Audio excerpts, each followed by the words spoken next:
Hello বন্ধুরা, ভারত বাংলাদেশকে নিয়ে যে ষড়যন্ত্র শুরু করেছে সের একটি অংশ বিশেষ এখানে বাংলাদেশের ছাত্র জনতা আজ ভারতের দূতাবাস ঘেরাও করার উদ্দেশ্যে যখন রওনা করলো, তখন উত্তর বাড্ডা হোসেন মার্কেটের এখানে পুলিশ ব্যারিকেড দিয়ে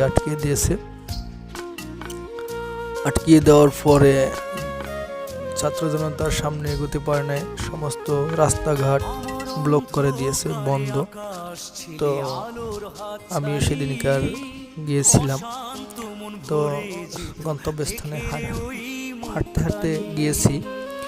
তারপরে মাগরিবের আজানের পরে রাস্তাঘাট খুলে দিয়েছে, ব্যারিকেড খুলে দিয়েছে, গাড়ি ঘোড়া চলা শুরু করেছে।